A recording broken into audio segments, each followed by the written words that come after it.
You're watching BuzzTV's The Daily News, your one-stop source for what's going on today in the 3D and entertainment industries. Hello and welcome to BuzzTV's The Daily News. Today, Wednesday, June 27th, 2000. Very good. For guesswork, that's not bad. Is it really the 27th? It really is, all day. Sweet. Yesterday was Angela's birthday, one of the most important days in existence, so I'm still stuck on the 26th. No, you did the same thing then, too. I was there and I saw. You didn't forget her birthday, you just forgot what day it was. But I got today right. Because you spent the whole day before going, I mean, you were talking to me about Angela's birthday. Yeah, I know. And it was coming up, so you clearly knew it was around the corner. But you just didn't realize what the date was that I didn't know day. how close we were to the corner. It was great stuff. It really was. You'd gone through the corner. Of course, the way I was reminded was awful. But that's beside the point. Anyways, moving right along.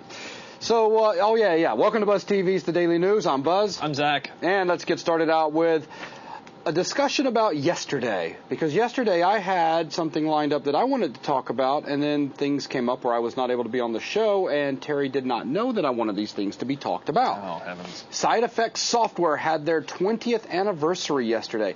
That is awesome news. Very cool. 20 years of developing 3D application software. A lot of good Houdini's stuff. not that old, is it? No, Houdini's not that old. It started all the way back with Prism. It's been a long road. Cool. But man, they do develop amazing stuff, and they also mentioned that this little application known as Houdini version 9 will be released for a public beta on July the 10th. That is huge news.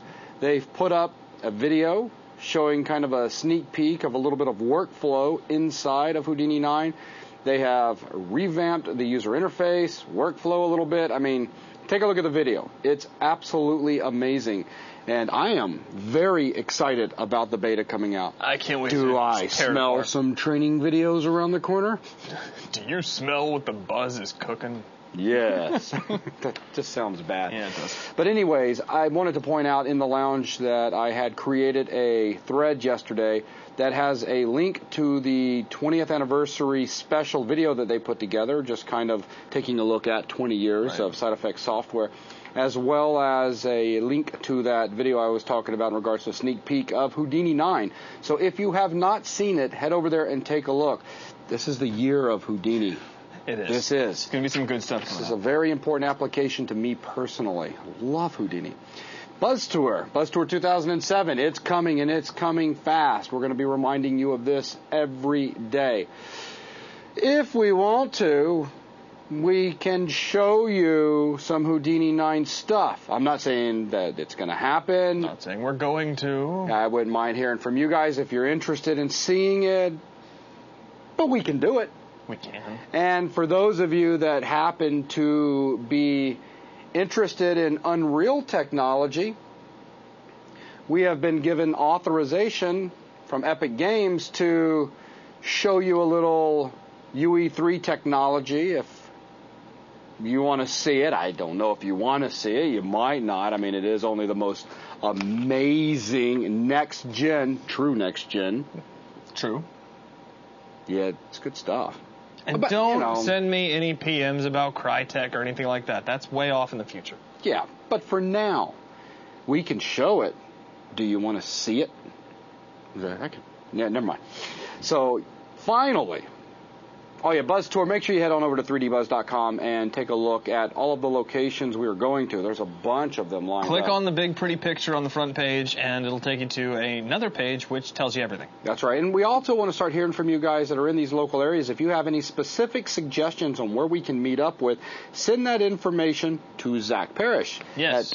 Just PM him at Dark Viper 338. That's right. Most of you know how to PM me. And if you don't, I'm all over the forums. You'll find me. Dark Viper 338. There you go.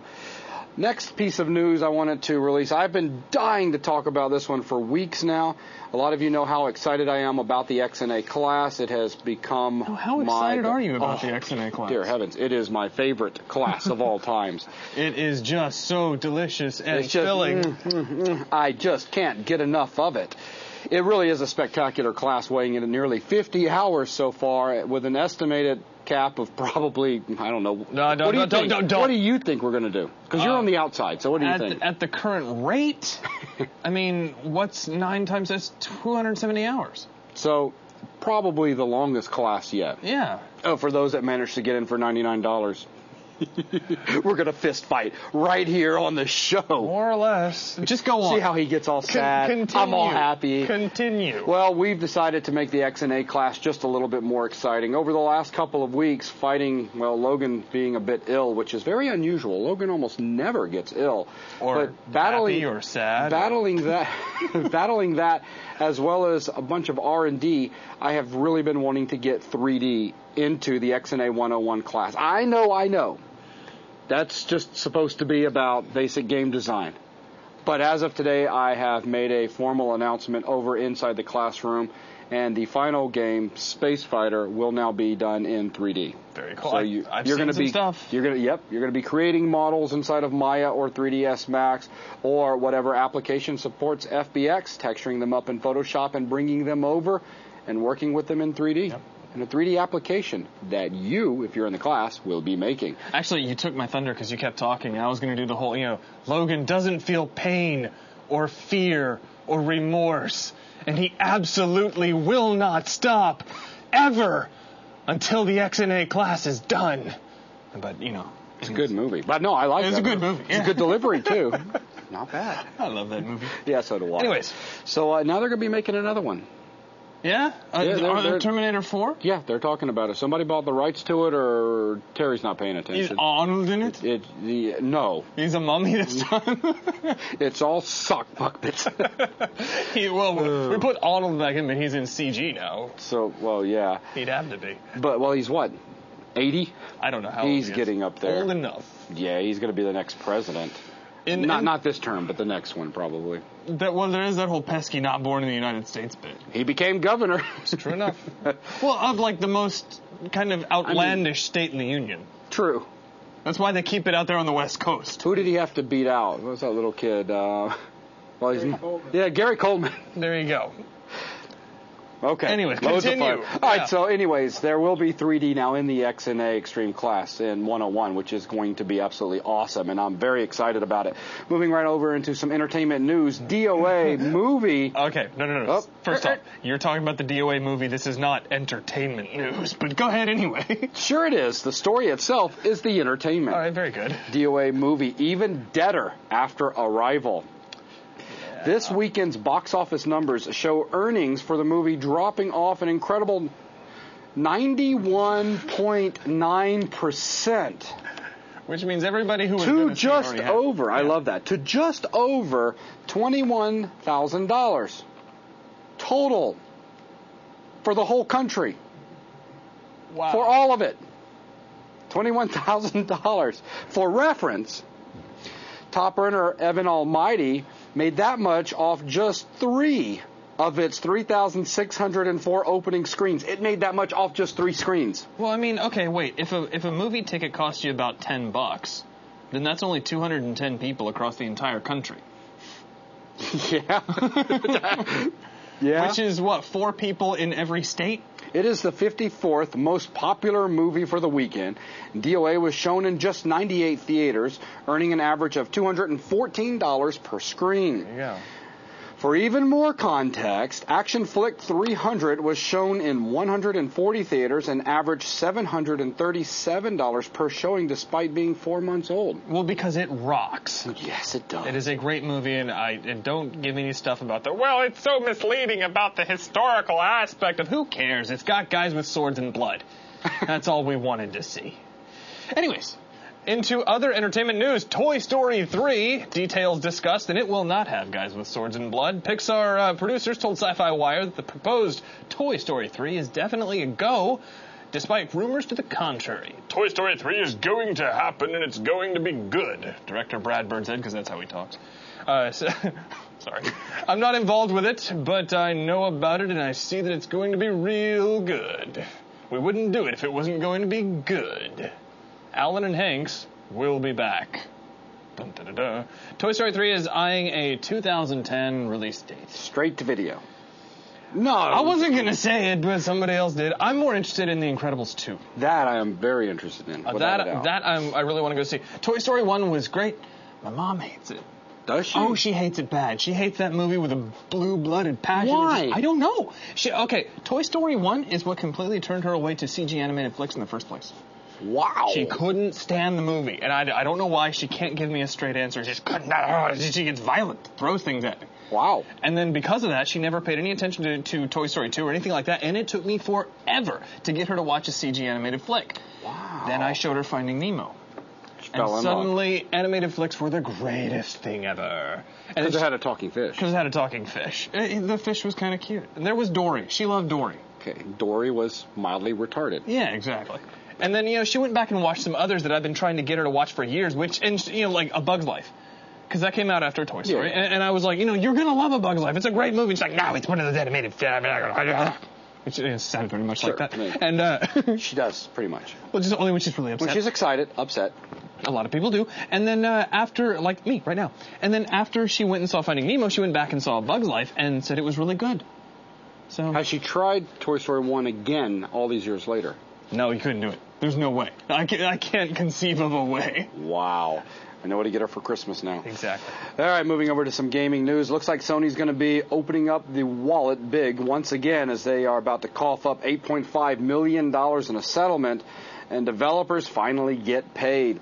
The law offices of Shapiro, Haber, and Ermey have publicized the settlement terms of a class action lawsuit filed against SCEA in February of 2005, which alleged that the company failed to compensate a number of game developers for overtime work. Ouch. The settlement will see $8.5 million paid out to current and former employees involved in the suit. It'd be cool to be a former employee and suddenly just get a check in the mail. No, because there are probably so many of them that you're not going to get too much. Sony doesn't care too much because they're sitting there going, well, at least it's not as much as we lost on the PS3. And even then, at least it's not as much as we've lost on our batteries. There you go. That's just cost them so much money. Oh, well. Okay. All right, moving right along. We've got Nintendo takes the wraps off of WiiWare. Now, this is very interesting. I'd like to know more details, but this is about all I have. Nintendo is the latest on the indie console development bandwagon with WiiWare, a, quote, game creation service that will allow developers large and small to create new downloadable video game content. The company announced this morning. The company is making it clear that they're looking for little guys to make games for the console, though it's currently unclear exactly how that will be done. No details, no language. Get a bunch of Legos and a controller. Well, we have these puppets, you see. And a 9-volt battery. Exactly. No, they have no details on the language. We were joking around that the language is going to have to be Wii++. It's not that funny. I found it funny. Anyways... It's not. It's hilarious. Wii Sharp's even worse. That's not funny. Clearly. No, that's not funny at all. But Wii++ cracks me up. Okay. Wow. All right, so in tech news, moving back into my page, Craigslist offers to scare people out of the iPhone line. In one of the most sordid stories I've read in a while, a San Francisco Craigslist posting is offering to supply diversions that will allow buyers to cut in line for... I don't know what you just said. I cut you off. It was probably a good thing. That will allow buyers to cut in line for the iPhone. Why pay someone else big dollars, big dollar signs, actually? Yeah, I see them. They're big dollars. $3 signs. Thanks, Terry. Yeah, to wait in line if the only thing between you and the front of the line is a good diversion. The post asks, claiming to come from a trademark company called Over Here Jerks.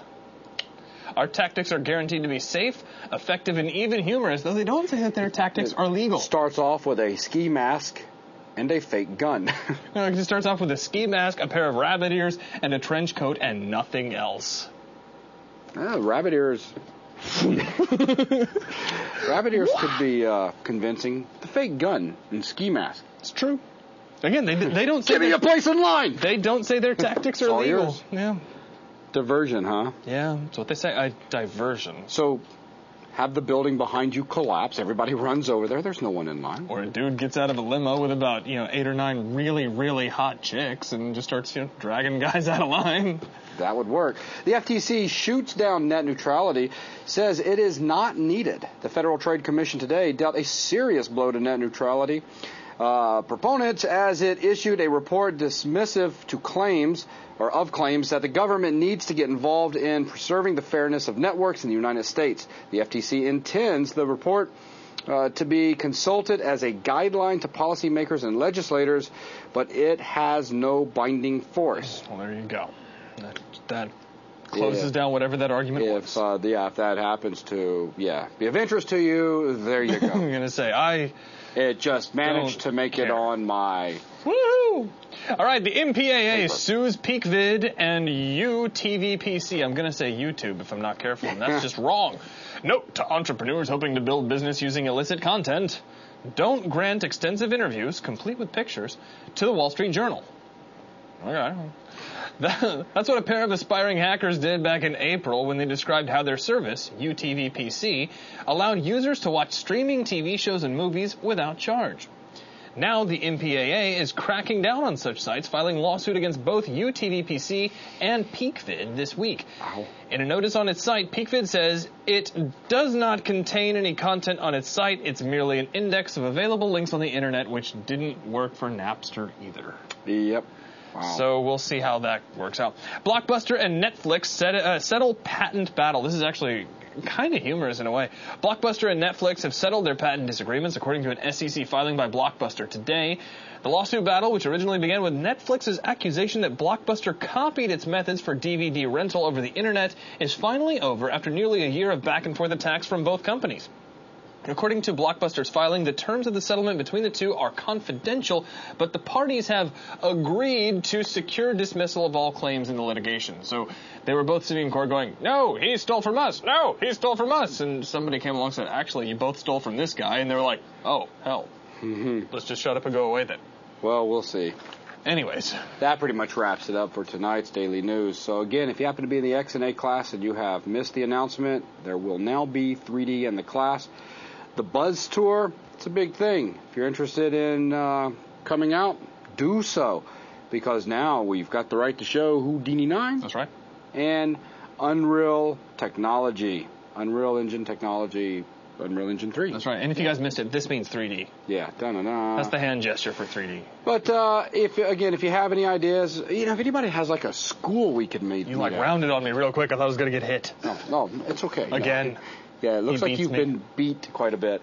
So if anybody has like a school or a university or knows a professor that might have access to a anything you say, just don't hit me. No, think about it. It's not a bad idea. We've been talking about getting schools involved forever. So, that'd be really cool. Very cool. Contact us. Contact me. If you happen to know of any particular place where we can meet, then just get a hold of Zach. PM me on the site at DarkViper338, or feel free to drop me an email if you want. You can reach me at Zach, Z-A-K, not Z-A-C-K or Z-A-C-K, Z-A-K at 3dbuzz.com. And with that wraps up tonight's The Daily News. You guys all take care.